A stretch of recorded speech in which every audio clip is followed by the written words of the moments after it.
ആത്മവിശ്വാസത്തോടെ NCLEX R N പാസ്സാകുവാൻ ഒരേയൊരു വാക്ക് apple R N classes. ഒരു വിവാഹത്തിന് ശേഷമൊക്കെ നമ്മളിങ്ങനെ ഒരു ബിസിനസ്സിലേക്ക് ഇറങ്ങാന്നൊക്കെ പറയുമ്പോഴത്തേക്കും നമ്മുടെ വീട്ടിലിരിക്കുന്ന പാർട്ട്ണർക്ക് ഭയങ്കര ടെൻഷൻ ആയിരിക്കുമല്ലോ. എങ്ങനെയായിരിക്കും, ഒക്കെ വേണോ വേണ്ടയോ? അതുകൊണ്ട് ഞാൻ വിവാഹത്തിന് മുമ്പേ തുടങ്ങി. തുടങ്ങിയല്ലേ? ഭയങ്കര ഭ്രാന്തുള്ള ആളാണ്. എന്താണ് സ്വന്തമായിട്ടുള്ള കളക്ഷൻസ്? ഒരു ലാംബോർഗിനി ഉണ്ട്, മെർസിഡീസ് ഉണ്ട്, പിന്നെ ഒരു Audi RSQ8 ഉണ്ട്. ടൂ വീലറിൽ നിന്ന് നമ്മൾ കാറിലേക്ക് അപ്ഗ്രേഡ് ചെയ്ത സമയം എന്നായിരുന്നു? ഷീല വീണ്ടും പ്രഗ്നന്റായി. അങ്ങനെ വന്നപ്പോൾ സ്കൂട്ടർ മതിയാവില്ല എന്നൊരു തോന്നൽ വന്നല്ലോ. അങ്ങനെയാണ് ഒരു പഴയ പ്രീമിയർ പത്മിനി, അതിനന്ന് 25,000 രൂപ കൊടുത്തു. ഏത് വർഷം? 1980. അച്ഛൻ ഒരു ബിസിനസ് പേഴ്സണാലിറ്റി ആയതുകൊണ്ട് ലൈഫ് ഭയങ്കര ഈസി ആയിരുന്നു. ചില കാര്യങ്ങളിൽ ഈസി ആയിരുന്നു, ചില സമയത്ത് he will get very angry. ഞാൻ എല്ലാവരോടും പറയണ്ട, I will be fair, I will be very fair, I will be doubly fair, but I will be very firm. എല്ലാം ക്യാപ്സ് ലോക്കിലാണെന്നേ. ഞാൻ വീണ്ടും ഒരു ബിസിനസ്സിലേക്ക് ഇറങ്ങി. നിങ്ങൾ അറിയുമെന്നറിയില്ല, വീഗാലാൻഡ് ഡെവലപ്പേഴ്സ്. അതെന്റെ 62ാമത്തെ വയസ്സിലാണ് അത് തുടങ്ങുന്നത് തന്നെ. എന്താണല്ലേ, ബിസിനസ് തുടങ്ങാൻ പ്രായം ഒരു വിഷയമേ അല്ല എന്നുള്ളതാണ്. വണ്ടർലയുടെ ഉദ്ദേശം എന്ന് പറഞ്ഞാൽ നിങ്ങളുടെ ഡെയിലി ലൈഫിൽ നിന്ന് മാറി ഒരു ദിവസം അടിച്ചു പൊളിക്കുക ഫ്രണ്ട്സ് ആൻഡ് ഫാമിലി ആയിട്ട്. I think as time goes by and when we get more and more addicted to our phones and technology, I think these things will become more important. People spend time with their families and friends and hope we can do more.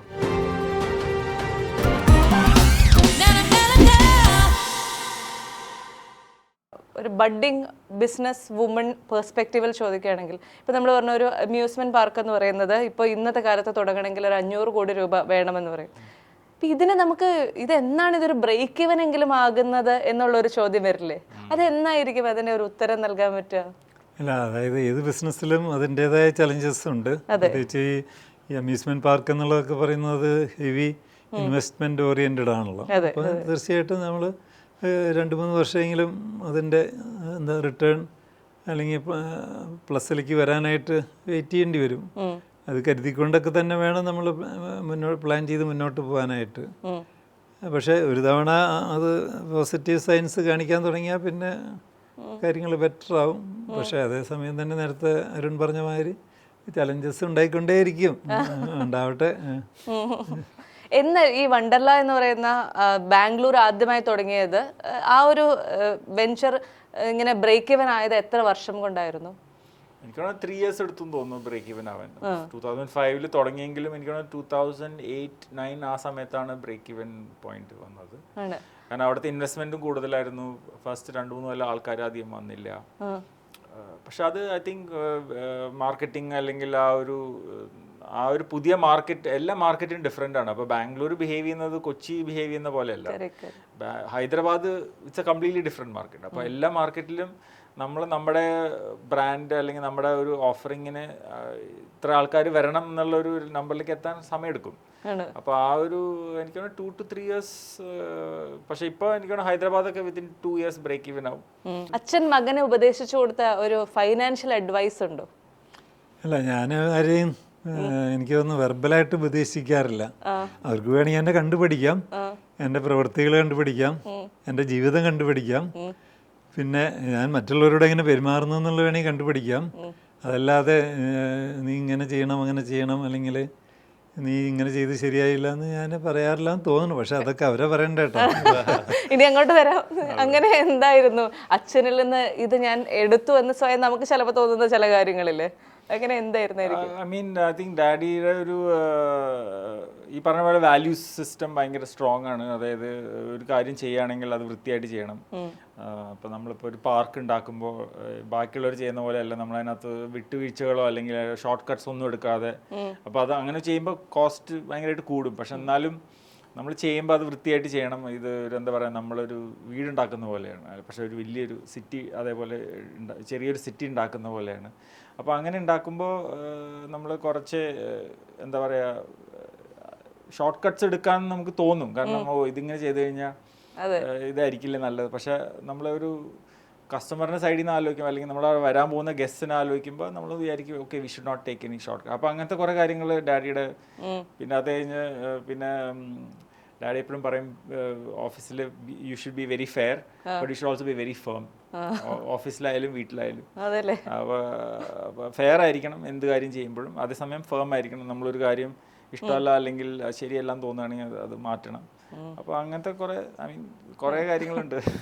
ഇന്ന് actually ഇന്ന് ഇങ്ങോട്ട് വരുമ്പോൾ എനിക്ക് ഭയങ്കര സന്തോഷം തോന്നിയ ഒരു കാര്യം എന്താ വെച്ചാൽ, ഞാൻ വീട്ടിൽ നിന്ന് ഇറങ്ങാൻ നേരത്തേക്ക് എൻ്റെ അമ്മ ഒരു പഞ്ചായത്ത് മെമ്പറാണ്. അപ്പോൾ അവിടെ ഒരാൾ വന്ന് ഹൗസ് വാമിങ്ങിന് ഇൻവൈറ്റ് ചെയ്യാണ്.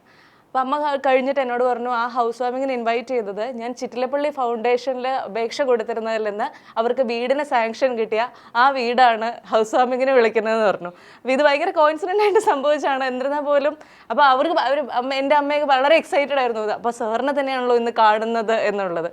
എന്നായിരുന്നു ഈ CSR ആക്ടിവിറ്റീസിലേക്കൊക്കെയുള്ള ആ ഒരു ഭയങ്കരമായിട്ടുള്ള ആ ഒരു അതിലേക്ക് ഇറങ്ങാൻ തീരുമാനിക്കുന്നത്? അത് വർഷങ്ങളായിട്ട് നമ്മൾ, അതായത് പല ബിസിനസ് നടത്തുന്നു. അവർ ആദ്യം വി ഗാർഡ് തുടങ്ങുന്നു, അത് വിജയിക്കുന്നു. വി ഗാർഡ് തുടങ്ങിയതിന് ശേഷം ഒരു 20 വർഷത്തിന് ശേഷമാണ് ഈ amusement park Veegaland or Wonderla തുടങ്ങുന്നത്. അത് കഴിഞ്ഞ് പിന്നെ അത് ഒരുമാതിരി വിജയിക്കുന്നു. പിന്നെ സെക്കൻഡ് ജനറേഷൻ ബിസിനസ്സിലേക്ക് വരുന്നു. അപ്പോൾ വീണ്ടും എന്താ പറയുക, ഇവരെ ജോലികളൊക്കെ ഏൽപ്പിച്ചതിന് ശേഷം ഞാൻ വീണ്ടും അൺഎംപ്ലോയിഡായി എന്ന് പറയാം. അല്ല, അപ്പോൾ നമുക്കൊരു സാറ്റിസ്ഫാക്ഷൻ. പണ്ട് തൊട്ടേ എനിക്ക് സ്വല്പം ചാരിറ്റിയോടൊക്കെ താല്പര്യം ഉണ്ടായിരുന്നു. അന്നങ്ങനെ തുറന്നു പറയാൻ പാടില്ലാത്തതാണ്. എനിവേ, അപ്പോൾ അങ്ങനെയാണ് ഈ ചിറ്റിലപ്പള്ളി ഫൗണ്ടേഷൻ എന്ന് പറഞ്ഞൊരു തുടങ്ങുന്നത്. തുടക്കത്തിൽ അതിൻ്റെ പ്രവർത്തനങ്ങൾ ചെറുതായിരുന്നു, പിന്നെ അതൊന്നും കൂടി വിപുലീകരിച്ചു. അപ്പോൾ അതാണ് നേരത്തെ പറഞ്ഞ പോലെയുള്ള കാര്യങ്ങളൊക്കെ ചെയ്തുകൊണ്ടിരിക്കുന്നത്. മകനിലേക്കും അത്തരം കാര്യങ്ങളൊക്കെ വന്നിട്ടുണ്ടോ ഇങ്ങനെയുള്ള ഡാഡിയുടെ അത്രയും വന്നിട്ടുണ്ടാവില്ല, കാരണം ഏജ് ഗ്യാപ്പ് ഉണ്ട്. അപ്പോൾ വി ആർ സ്റ്റിൽ എന്താ പറയാ ഒരു ബിൽഡിംഗ് സ്റ്റേജിലാണ്. അപ്പോൾ ഇപ്പൊ ഞാൻ വർക്ക് ചെയ്യാൻ തുടങ്ങിയിട്ട് 22 years ആയിട്ടുള്ളൂ. 22 years ആയല്ലേ? 22 years ആയി. ഞാൻ 48 കഴിഞ്ഞ ആളാണ്. അതെ, വർക്കിംഗ് എക്സ്പീരിയൻസ് വന്നിട്ട് 48 years അല്ലേ? എൻ്റെ അമ്മയെ ഇങ്ങനെ പറയുമ്പോഴാണ് നമുക്കൊക്കെ പ്രായമാവുന്നുണ്ടെന്ന് മനസ്സിലാവുന്നത്. ഈ വണ്ടർല എന്ന് പറയുന്ന ഒരു പേര് എങ്ങനെയായിരുന്നു കണ്ടുപിടിച്ചത്? അത് നമ്മളൊരു കുറച്ച് ഏജൻസീസും നമ്മുടെ സ്റ്റാഫിനൊക്കെ നമ്മളൊരു ഇത് കൊടുത്തു. ഒരു കോമ്പറ്റീഷൻ പോലെ നമ്മൾ പുതിയൊരു പാർക്ക് തുടങ്ങുന്നുണ്ട് ബാംഗ്ലൂർ, എന്തായിരിക്കണം പേര്. അപ്പോൾ കുറേ പേര് എനിക്ക് വണ്ടർലാൻഡ് എന്നുള്ള പേര് കുറേ പേര് വന്നു. ഈ വണ്ടർലാൻഡ്, ആ വണ്ടർലാൻഡ്, അങ്ങനെ. പക്ഷെ വണ്ടർലാൻഡ് എന്നുള്ളത് ഒരു എന്താ പറയുക, ഇറ്റ്സ് എ വാക്കാണ്. അപ്പോൾ ആ വാക്ക് ട്രേഡ് മാർക്ക് ചെയ്യാൻ പറ്റില്ല. I think one of our agencies then came up with ഈ ലാൻഡിന്റെ ND മുറിച്ച് വണ്ടർല ആക്കിയാലോ. അപ്പൊ അങ്ങനെയാണ് അതിൻ്റെ അത് വന്നത്. ഇപ്പൊ വി ഗാർഡിൽ നിന്നും വി സ്റ്റാറിൽ നിന്നും വണ്ടർലയിൽ നിന്നും ഒക്കെ മാറി നിന്ന് ഇതിനെ ന്യൂട്രലായിട്ട് കാണുന്ന ഒരു ഫാമിലി മാൻ എന്നുള്ള നിലയിൽ ഇതിൽ ഏതിലായിരിക്കും സാറിന് കൂടുതൽ ഒരു സന്തോഷം കിട്ടുന്നത്? അല്ല, ഞാൻ നേരത്തെ പറഞ്ഞ മാതിരി ഇതെല്ലാം സെക്കൻഡ് ജനറേഷന് കൈമാറിയതിന് ശേഷം ഞാൻ നേരത്തെ പറഞ്ഞ പോലെ ഞാൻ കുറച്ച് അൺഎംപ്ലോയിഡായി. അങ്ങനെ വന്നപ്പോഴാണ് ഞാൻ വീണ്ടും ഒരു ബിസിനസ്സിലേക്ക് ഇറങ്ങി. നിങ്ങൾ അറിയുമെന്നറിയില്ല, വീഗാലാൻഡ് ഡെവലപ്പേഴ്സ് കൺസ്ട്രക്ഷൻ ആക്ടിവിറ്റി. അതെന്റെ 62ാമത്തെ വയസ്സിലാണ് അത് തുടങ്ങുന്നത് തന്നെ. എന്താണല്ലേ, ബിസിനസ് തുടങ്ങാൻ പ്രായം ഒരു വിഷയമേ അല്ല എന്നുള്ളതാണ്. അതിപ്പോ തുടങ്ങിയിട്ട് 13 വർഷമായി, തിരക്കില്ലാണ്ട് പോകുന്നുണ്ട്. 13 വർഷമായോ? ഈ വർഷങ്ങൾ ഇങ്ങനെ സാർ ഓരോന്ന് പറയുമ്പോൾ എനിക്ക് ഞെട്ടലുണ്ടാവുന്നു. ഇത്രമാത്രം ഞങ്ങളൊക്കെ ഇന്നലെ ഇന്നും കേൾക്കുന്ന പോലെയുള്ള പേരുകളാണല്ലോ. ഇത്രയും വർഷമായി ഇതിൽ ഏറ്റവും കൂടുതൽ സ്ട്രഗിൾ ചെയ്തത് എപ്പോഴായിരിക്കും? അല്ല, ഓരോ ഘട്ടത്തിലും ഓരോന്നിനും ഓരോ സ്ട്രഗിൾസ് ഉണ്ടായിട്ടുണ്ട്. ഇപ്പോൾ ഈ വി ഗാർഡൊക്കെ തുടങ്ങിയ സമയത്ത് തന്നെ അന്ന് കൊച്ചു സ്ഥാപനമായിട്ട് പോലും ഒരു 5 വർഷത്തിനുള്ളിൽ തന്നെ അവിടെ ലേബർ പ്രോബ്ലം ഒക്കെ ഉണ്ടായിട്ടുള്ളതാണ്. സ്ട്രഗിൾസ് ഉണ്ടാവും. അത് വിജയിപ്പിക്കുന്നതാണല്ലോ ഒരു എന്റർപ്രണറുടെ മിടുക്ക്. അരുൺ ഫേസ് ചെയ്ത ഏറ്റവും വലിയൊരു പ്രോബ്ലം എന്തായിരുന്നു? ഈ ഫീൽഡിലേക്ക് ഇറങ്ങി ഇത്രയും വർഷമായിട്ടുള്ള ഒരാളാണ്. ഒരുപക്ഷെ കുറേയൊക്കെ ഫാമിലി സപ്പോർട്ടൊക്കെ കിട്ടിയിട്ടുണ്ടാവും. എന്നിരുന്നാൽ പോലും നമ്മൾ സ്വയം ഫേസ് ചെയ്യേണ്ടി വന്നിട്ടുള്ള ചില സ്ട്രഗിളുകൾ ഉണ്ടാവില്ലേ? ഞാൻ പറഞ്ഞില്ലേ, കുറേ സ്ട്രഗിൾസ് ഉണ്ട്. അപ്പോൾ അതായത് ബിസിനസ് തുടങ്ങി അത് വിജയിപ്പിക്കാൻ തന്നെ ഒരു സ്ട്രഗിൾ ആയിരുന്നു. ഈവൻ വീഗാലാൻഡ് ഇവിടെ അത്ര സക്സസ്ഫുൾ ആയിരുന്നെങ്കിൽ പോലും അവിടെ ബാംഗ്ലൂർ തുടങ്ങിയപ്പോൾ അതിൻ്റെതായ സ്ട്രഗിൾസ് ഉണ്ടായിരുന്നു. കാരണം നമ്മളൊരു പുതിയ ബ്രാൻഡാണ്, ഒരു പുതിയ ഐഡിയ ആണ്. അവിടെ അമ്യൂസ്മെന്റ് പാർക്സ് അത്ര പോപ്പുലർ ആയിരുന്നില്ല. അവിടെ വെതർ ഇഷ്യൂസ്, അതായത് ഇപ്പോൾ തണുപ്പത്ത് ആൾക്കാർ പുറത്ത് വരുമോ അങ്ങനെയൊക്കെ ഇതുണ്ടായിരുന്നു. അപ്പോൾ അതനുസരിച്ച് നമ്മൾ പാർക്കിൻ്റെ ഡിസൈൻ തന്നെ മാറ്റി അവിടെ ഹീറ്റഡ് പൂളുകളും അങ്ങനത്തെ ഒക്കെ ചെയ്തു. അപ്പോൾ അങ്ങനെ ഐ മീൻ അതൊരു സ്ട്രഗിൾ. പിന്നെ അത് കഴിഞ്ഞ് നമ്മൾ അത് കഴിഞ്ഞ് പിന്നെ ബോംബെയിൽ ചെയ്യാൻ ട്രൈ ചെയ്തു, പക്ഷെ അത് അവിടെ സക്സസ്ഫുൾ ആയില്ല. പിന്നെ അത് കഴിഞ്ഞ് നമ്മൾ തുടങ്ങാൻ ആലോചിച്ചുള്ളൂ, പിന്നെ അവിടെ തുടങ്ങാൻ പറ്റിയില്ല. പിന്നെ അത് കഴിഞ്ഞ് അവിടുത്തെ സ്ഥലം വിറ്റിട്ടാണ് പിന്നെയാണ് ഹൈദരാബാദ് തുടങ്ങുന്നത്, പിന്നെയാണ് IPO-നൊക്കെ പോകുന്നത്. അപ്പോൾ അത് പല സമയത്ത് പല ടൈപ്പ് സ്ട്രഗിൾസ് ആണ് ഉണ്ടാവാറ്. പിന്നെ ഹൈദരാബാദ് തുടങ്ങി, അത് കഴിഞ്ഞ് പിന്നെ ചെന്നൈയിൽ തുടങ്ങാൻ ഇപ്പം അടുത്ത കൊല്ലം അവിടെ സ്റ്റാർട്ട് ചെയ്യും. അപ്പോൾ ഓരോ സ്ഥലത്ത് തുടങ്ങുമ്പോഴും പുതിയ ടൈപ്പ് റൈഡുകളും അങ്ങനത്തെ കുറേ സാധനങ്ങൾ കൊണ്ടുവരണം. അതൊക്കെ ചാലഞ്ചിങ് ആണ്. പിന്നെ അത് കഴിഞ്ഞ് ഈ നമ്മുടെ ഈ എൻ്റർടൈൻമെൻറ്റ് ഫീൽഡിൻ്റെ ഏറ്റവും വലിയ ഇഷ്യൂ എന്ന് പറഞ്ഞു കഴിഞ്ഞാൽ ആൾക്കാരുടെ എൻ്റർടൈൻമെൻറ്റ് എന്ന് പറഞ്ഞാൽ അത് തന്നെ മാറിക്കൊണ്ടിരിക്കും. 25 കൊല്ലം മുമ്പ് നമ്മൾ ചെയ്ത കാര്യം ഇപ്പം അത് എൻ്റർടൈൻമെൻറ്റ് ആവണമെന്നില്ല. അപ്പോൾ അതനുസരിച്ച് നമ്മളിങ്ങനെ പാർക്കുകൾ ഇങ്ങനെ അപ്ഗ്രേഡ് ചെയ്തുകൊണ്ടിരിക്കണം, പുതിയ പുതിയ സാധനങ്ങൾ ചെയ്തുകൊണ്ടിരിക്കണം. അപ്പോൾ അതിങ്ങനെ ഒരു കോൺസ്റ്റൻ്റ്ലി ചാലഞ്ചിങ് ആണ്. ഈ അമ്യൂസ്മെന്റ് പാർക്ക് എന്ന് പറഞ്ഞാൽ ഒരു ഡിഫിക്കൽട്ട് ആയിട്ടുള്ള ഒരു ബിസിനസ്സാണ്. ഒരു ഹോട്ടൽ പണിയുന്ന പോലെയല്ല, ഇങ്ങനെ ഇടയ്ക്കിടയ്ക്ക് ഇങ്ങനെ മാറ്റിക്കൊണ്ടിരിക്കണം. ഇങ്ങനെ എപ്പോഴും ചേഞ്ചസ് വരുന്ന ഒരു ബിസിനസ്സാണ്. ഭയങ്കര ക്യാപിറ്റൽ ഇൻറ്റൻസീവ് ആണ്. ഡാഡി അന്ന് പണ്ട് വീഗാലാൻഡ് തുടങ്ങുമ്പോൾ 25 crores അന്ന് ഇൻവെസ്റ്റ് ചെയ്തു. അന്ന് വീഗാർഡിന് 100 crores ടേൺ ഓവർ ഉള്ളപ്പോൾ അതിന്റെ 1/4 വേറൊരു സാധനത്തിൽ ചെയ്യാന്ന് പറഞ്ഞാൽ ഇറ്റ്സ് എ ബിഗ് തിങ്. ഇന്നിപ്പോ ഇങ്ങനത്തെ ഒരു പാർക്ക് ഉണ്ടാക്കണമെങ്കിൽ 500 crores പ്ലസ് സ്പെൻഡ് ചെയ്യണം നമ്മുടെ ഒരു വണ്ടർല പാർക്ക് ഉണ്ടാക്കണമെങ്കിൽ. അപ്പൊ അത് ഇറ്റ്സ് എ ബിഗ് എമൗണ്ട്. അപ്പൊ അതിൻ്റെതായ ടെൻഷനുകളും കാര്യങ്ങളൊക്കെ ഉണ്ട്. ഏതെങ്കിലും ഒരു ഫേസിലെ എനിക്ക് ഇതൊക്കെ ഗിവ് അപ്പ് ചെയ്യണം എന്നുള്ള ഒരു തോന്നൽ എപ്പോഴെങ്കിലും ഉണ്ടായിട്ടുണ്ടോ? ഇപ്പൊ തോന്നിയിട്ടില്ല, കുറച്ചാള് കഴിയുമ്പോ വരുമായിരിക്കും. അല്ല അങ്ങനെയല്ല, ഐ മീൻ നമ്മൾ ഇപ്പൊ ഡാഡി പറയാറുണ്ട് ഒരു ബിസിനസ് തുടങ്ങി കുറച്ചാൾ കഴിയുമ്പോൾ ഡാഡിക്ക് he wants to do something else. അതേപോലെ തന്നെ ഇപ്പൊ ഈ ബിസിനസ്സിൽ ഇപ്പോ നമുക്ക് 4-5 പാർക്ക്, 5ാമത്തെ പാർക്ക് ഇപ്പൊ പണിയുന്നുള്ളൂ. ഇത് പണിയാനും കുറെ സമയം എടുക്കുന്ന ഒരു ഇതാണ്. അപ്പോൾ our dream is to take Wonderla to all the big cities in India. അപ്പോൾ അതിന് കുറച്ച് സമയം എടുക്കും. കുറച്ചാളും കൂടെ കഴിയട്ടെ, അത് കഴിഞ്ഞിട്ട് ആലോചിക്കാം. ഒരു വിവാഹത്തിന് ശേഷമൊക്കെ നമ്മളിങ്ങനെ ഒരു ബിസിനസ്സിലേക്ക് ഇറങ്ങാന്നൊക്കെ പറയുമ്പോഴത്തേക്കും നമ്മുടെ വീട്ടിലിരിക്കുന്ന പാർട്ട്ണർക്ക് ഭയങ്കര ടെൻഷൻ ആയിരിക്കുമല്ലോ. ഇതെങ്ങനെയായിരിക്കും, ഇതൊക്കെ വേണോ വേണ്ടയോ? അതുകൊണ്ട് ഞാൻ വിവാഹത്തിന് മുമ്പേ തുടങ്ങി. അപ്പൊ പിന്നെ പ്രശ്നമില്ല, അല്ലെങ്കിൽ പിന്നെ അവരോട് ഉത്തരം പറയാൻ നിൽക്കേണ്ടി വരും. കറക്റ്റ്. അപ്പോ ആ ഒരു എന്താ പറയാ, ഇത് വളരെ സക്സസ്ഫുൾ ആയതിനു ശേഷം മതി വിവാഹം എന്നൊക്കെയുള്ള അല്ല, ഞാൻ അങ്ങനെയൊക്കെയായിരുന്നു. പക്ഷെ പിന്നെ വീട്ടുകാരൊക്കെ നിർബന്ധിച്ച് അധികം വൈകാതെ തന്നെ മാരീഡായി. ഡാഡി 77 ബിസിനസ് തുടങ്ങി. Within 1 year he got married. Within 1 year after that I was born. അത് ശരി. ഇങ്ങനെ ഇരിക്കുന്നെങ്കിലും കുറച്ച് പ്രായം ഉണ്ടെന്ന് അരുൺ തന്നെ പറയും. കണക്കൂട്ടിയാ അറിയാം. ഈ സാറിന്റെ കുടുംബത്തിലേക്ക് എടുത്തു കഴിഞ്ഞാൽ ഒരു ബിസിനസ് പാരമ്പര്യത്തിലൊന്നും വന്ന ഒരാളൊന്നും അല്ലല്ലോ, പെട്ടെന്ന് നമ്മൾ സ്വയം തീരുമാനിച്ചു വരുന്നതല്ലേ. അപ്പൊ ഇതൊക്കെ ഇത്ര കൂളായിട്ട് എങ്ങനെ നേരിടാൻ സാധിക്കുന്നത്? ഇപ്പൊ എന്നെയൊക്കെ സംബന്ധിച്ച് എനിക്കൊരു ചെറിയ പ്രശ്നം വന്നാൽ അന്നത്തെ ദിവസം ഉറക്കമില്ല, ഭക്ഷണം വേണ്ട, 100 കൂട്ടം പ്രശ്നങ്ങളാണ്. അപ്പൊ ഇത്രയും വലിയ വലിയ വിഷയങ്ങൾ പോലും ഇത്ര സിമ്പിളായിട്ട് അതിനെയൊക്കെ നേരിടുന്നത് എങ്ങനെയാണ്? അല്ല, നമ്മൾ കൊച്ചു കൊച്ചു പ്രശ്നങ്ങൾ നേരിട്ട് അത് പരിചയിച്ച് അതിന്, അല്ലാതെ ആദ്യമേ തന്നെ വലിയ പ്രശ്നങ്ങൾ വന്നാൽ എനിക്കറിയില്ല നമ്മൾ തളർന്നു പോവാന്ന്. പക്ഷെ എന്തിനും ഈ നേരത്തെ പറഞ്ഞ മാതിരി ഒരു സൊല്യൂഷൻ ഉണ്ട്, അതിന് മറികടക്കാൻ സാധിക്കും എന്നുള്ളൊരു വാശി നമുക്ക് വേണം. അല്ലെങ്കിൽ പലപ്പോഴും പലർക്കും പറ്റുന്നത് ഒരു പ്രതിസന്ധി വരുമ്പോൾ അതിൽ പെട്ടുപോയിട്ട് അങ്ങനെ എന്താ പറയുക, ആ ട്രാപ്പിൽ ഡെസ്പെറേറ്റ് ആയിട്ട് ഒരു വേ ഔട്ട് ഇല്ലാത്ത പോലെ അയാൾക്ക് തന്നെ തോന്നിയാൽ പിന്നെ നോബഡി ക്യാൻ ഹെൽപ്പ് ചെയ്യും. അപ്പോൾ നേരത്തെ പറഞ്ഞ പോലെ എല്ലാത്തിനും ഒരു സൊല്യൂഷൻ ഉണ്ട്, ഒരു വേ ഔട്ട് ഉണ്ട് എന്ന് ചിന്തിക്കണം. അത്രയേ ഉള്ളൂ. അപ്പോൾ ഞാൻ പറയും, ഒരു എൻ്റർപ്രണർക്ക് വേണ്ടത് ഒരു ശുഭാപ്തി വിശ്വാസം, ഒരു പോസിറ്റീവ് തിങ്കിങ് ആറ്റിറ്റ്യൂഡ് വേണം. അല്ലാതെ എല്ലാത്തിനും നെഗറ്റീവായിട്ട് കണ്ടാൽ അയാൾ രക്ഷപ്പെടുമെന്ന് എനിക്ക് തോന്നുന്നില്ല. അരുണിലൊരു ഓട്ടോ എന്തൂസിയാസ്റ്റ് ഉണ്ടോ?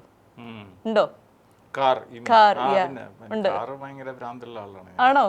എന്താണ് സ്വന്തമായിട്ടുള്ള കളക്ഷൻസ് എന്തൊക്കെ വരും? എൻ്റെ കയ്യിലൊരു 2-3 നല്ല കാറുകളുണ്ട്. എൻ്റെ കയ്യിലൊരു ലാംബോർഗിനി ഉണ്ട്, ഒരു മെഴ്സിഡീസ് ഉണ്ട്, പിന്നെ ഒരു Audi RSQ8 ഉണ്ട്, അങ്ങനെ കുറച്ച് നല്ല കാറുകൾ, പിന്നെ ഒരു ജാഗ്വർ ഉണ്ട്. ഇതിൽ ഏറ്റവും കൂടുതൽ സ്പെൻഡ് ചെയ്യുന്നതിൽ ഏത് കാറിലായിരിക്കും? അത് പറയാൻ പറ്റില്ല. മിക്കവാറും ഓഫീസിലൊക്കെ പോകുമ്പോൾ ഡ്രൈവർ ഏത് കാറാണ് എടുക്കുന്നതെന്ന് വെച്ചാൽ ആ കാറിൽ ഓ, ഡ്രൈവറാണ് അപ്പോഴും അല്ലേ? സാധാരണ ഇങ്ങനെ 50% ഓഫ് ദ ടൈം ഡ്രൈവർ ആയിരിക്കും കൊണ്ടുവന്ന്. 50% ഞാൻ ഓടിക്കാം, എനിക്ക് ഓടിക്കാൻ ഇഷ്ടമാണ്. പക്ഷെ എന്നാലും ബാംഗ്ലൂരും ട്രാഫിക്കും അതൊക്കെ ഉള്ള കാരണം കൊണ്ട് എപ്പോഴും ഓടിക്കാൻ പറ്റില്ല. വേറെ പോസിബിൾ ഐ വിൽ ഡ്രൈവ്. എനിക്ക് ഡ്രൈവിംഗ് ഇഷ്ടമുള്ള ആളാണ്. ഇങ്ങനെയുള്ള കാറുകളിലേക്ക് അച്ഛനും അമ്മയ്ക്കും വലിയ താല്പര്യം ഉണ്ടാവില്ല. അവർ പറയുമ്പോൾ ഇന്നോവ പോലെ ഫോർച്യൂണർ പോലെ നല്ല ഹൈറ്റ് ഉള്ള വണ്ടി വേണം എന്ന് പറയുന്ന. അപ്പോൾ ഇതിൽ അച്ഛനെയും അമ്മയും പ്രീതിപ്പെടുത്തിക്കൊണ്ടെടുത്ത ഒരു കാർ ഏതായിരിക്കും? അത് തന്നെ മെഴ്സിഡീസ്. ഡാഡിക്കും മെഴ്സിഡീസ് S-Class ആണ് ഡാഡിയുടെ ഫേവറേറ്റ് കാർ. അപ്പോൾ എനിക്ക് ഒരെണ്ണമുണ്ട്. അപ്പോൾ അതിലായിരിക്കും ഇങ്ങനെ ഓഫീസിൽ പോകാനും ഒക്കെ അതാണ് നല്ലത്. പിന്നെ ഈ ഓട്ടോ എന്തൂസിയാസ്റ്റ് എന്ന് പറയുന്ന കുറെ ആളുകൾക്ക് കേൾക്കാൻ താല്പര്യമുള്ള കുറച്ച് ഏരിയകളായിരിക്കുമല്ലോ. ഒരു കാർ എടുക്കുമ്പോൾ അരുൺ എന്തൊക്കെയായിരിക്കും ശ്രദ്ധിക്കുക? ഞാനൊരു കാർ മേടിക്കുന്നതിന് മുമ്പ് എനിക്ക് ഒരു 6 months to a year ഇങ്ങനെ യൂട്യൂബിലൊക്കെ ഇങ്ങനെ നോക്കും, ഈ കാർ നല്ലതാണോ, അല്ലെങ്കിൽ ഞാനെപ്പോഴും പറയുന്ന ഒരു മേടിച്ചു കഴിഞ്ഞാൽ അതിന്റെ രസം പോയി. മേടിക്കുന്ന വരെയുള്ള ഒരു എക്സൈറ്റ്മെന്റ് ആണല്ലോ എപ്പോഴും ഉള്ളത്. അതുകൊണ്ട് ഞാനിങ്ങനെ എപ്പോഴും ഇങ്ങനെ നോക്കും, എന്തെങ്കിലും യുണീക്ക് ആയിട്ടുള്ള ഫീച്ചേഴ്സ് ഉള്ളതായിരിക്കണം, അല്ലെങ്കിൽ എന്തെങ്കിലും ഡിഫറെൻ്റ് ആയിട്ട് തോന്നുന്ന കാറായിരിക്കണം, അല്ലെങ്കിൽ അങ്ങനെ എന്തെങ്കിലും. അപ്പോൾ അതിപ്പോൾ ഞാൻ എന്ത് സാധനം മേടിക്കുമ്പോഴും അത് ഞാനങ്ങനെ ആലോചിച്ചിട്ട് മേടിക്കുന്ന ഒരാളാണ്. വെറുതെ പോയി അങ്ങനെ ഇമ്പൾസീവായിട്ട് ഞാൻ ഒന്നും മേടിക്കാറില്ല. അത് ശരി. അങ്ങനെ വാങ്ങിച്ച കാറുകളിൽ വളരെ യുണീക്ക് ആയിട്ടുള്ള ഒരു കാര്യം എന്തായിരിക്കും? ഇപ്പം ഞാനിപ്പോൾ ഈ അടുത്ത് മേടിച്ച ലാംബോർഗിനി ഒരു സ്പെഷ്യൽ കാറാണ്. അതൊരു ഓഫ് റോഡ് ലാംബോർഗിനിയാണ്. അത് എനിക്ക് തോന്നുന്നു ഇന്ത്യയിൽ തന്നെ വളരെ കുറച്ചുള്ള ഒരു സാധനമാണ്. അപ്പോൾ അതിനെക്കുറിച്ച് ഞാനിങ്ങനെ വായിച്ചു, വീഡിയോസൊക്കെ കണ്ടു. അപ്പോൾ അങ്ങനെയാണ് അതിനൊരു ഇൻട്രസ്റ്റ് വന്നത്. പിന്നെ എനിക്ക് തോന്നുന്നു അത് വില കൂടിയായതുകൊണ്ട് എനിക്ക് they could not sell too many of those. Now അതിൻ്റെ കഴിഞ്ഞു.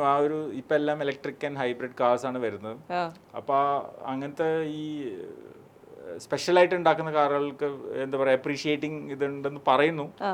പക്ഷെ എനിക്കത് എൻ്റെ ഒരു എന്താ പറയുക, ഒരു വേറെ ആരും ചെയ്യാത്തൊരു കാര്യം അവർ ചെയ്തു. അതുകൊണ്ട് I felt like buying it. അത്രേ ഉള്ളൂ. That's what I. സാറിന്റെ ആദ്യത്തെ കാർ ഏതായിരുന്നു? ആ 2-വീലറിൽ നിന്ന് നമ്മൾ കാറിലേക്ക് അപ്ഗ്രേഡ് ചെയ്ത സമയം എന്നായിരുന്നു? അത് അപ്ഗ്രേഡ് ചെയ്ത സമയം ഏകദേശം V-Guard തുടങ്ങിയിട്ട് ഒരു 2 വർഷം ആവാറായപ്പോൾ അപ്പോഴേക്കും ഷീല വീണ്ടും പ്രഗ്നൻ്റായി. ഇവനുണ്ടായതിന് ശേഷം അങ്ങനെ വന്നപ്പോൾ സ്കൂട്ടർ മതിയാവില്ല എന്നൊരു തോന്നൽ വന്നല്ലോ. അങ്ങനെയാണ് ഒരു പഴയ പ്രീമിയർ പത്മിനി എന്ന് പറഞ്ഞിട്ട് സാധനം ഉണ്ടായിരുന്നു. ഫിയറ്റിന്റെ പ്രീമിയർ പത്മിനി. അതിനന്ന് 25,000 രൂപ കൊടുത്തു. ആ ഏത് വർഷം?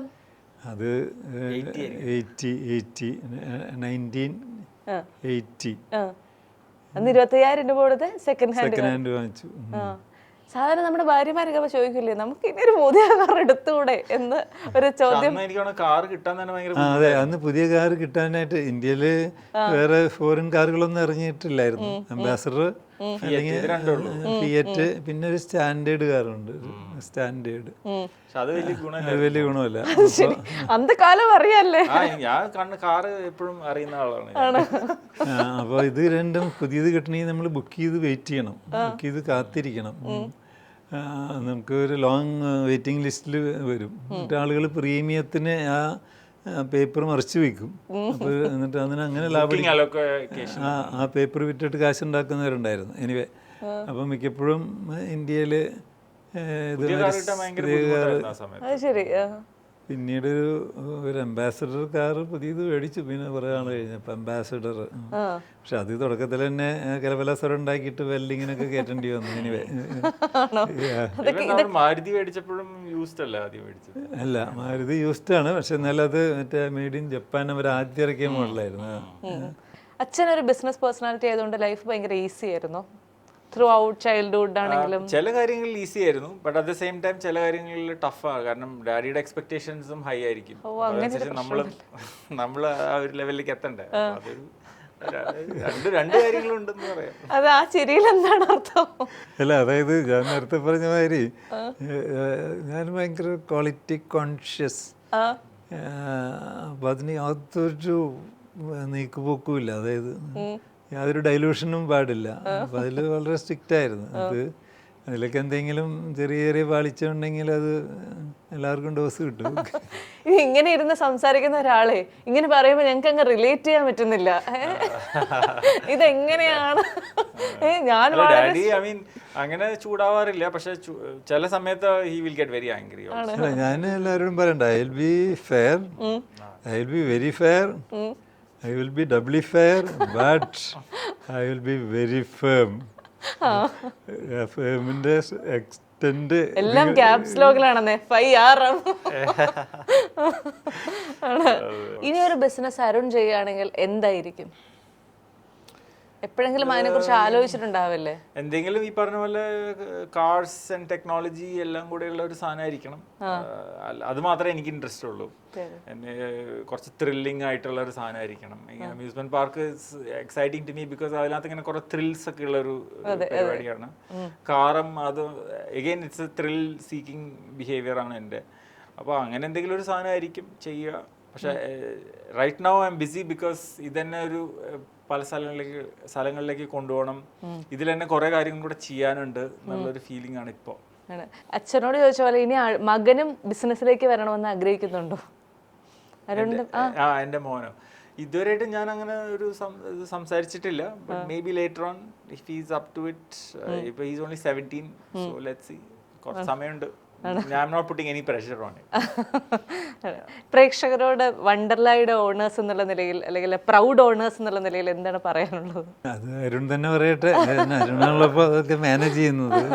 ഐ മീൻ ഐ തിങ്ക് നിങ്ങളെ ഐ മീൻ വണ്ടർലയുടെ ഉദ്ദേശം എന്ന് പറഞ്ഞാൽ നിങ്ങളുടെ ഡെയിലി ലൈഫിൽ നിന്ന് മാറി ഒരു ദിവസം അടിച്ചു പൊളിക്കുക ഫ്രണ്ട്സ് ആൻഡ് ഫാമിലി ആയിട്ട് ഒരു വളരെ മെമ്മറബിൾ ആയിട്ടുള്ള ഡേ ഗിഫ്റ്റ് ചെയ്യുക എന്നുള്ളതാണ് ഞങ്ങളുടെ ഒരു മൊബൈലൊക്കെ മാറ്റി മിക്ക റൈഡിലൊക്കെ പോകുമ്പോൾ അവർ പറയും സാർ മൊബൈൽ മാറ്റി വെക്കണം.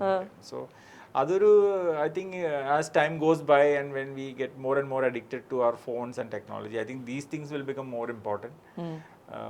I think it's important that people spend time with their families and friends. So അതിനുള്ളൊരു സ്ഥലം ഞങ്ങൾക്ക് ഒരുക്കാൻ പറ്റിയത് വളരെ എന്താ പറയുക feel very privileged and hope we can do more.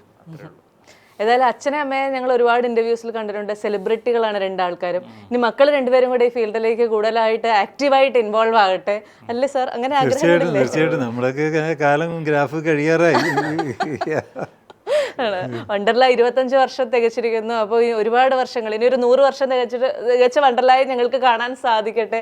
Wishing all the very best and thank you so much. Thank you very much. Thank you.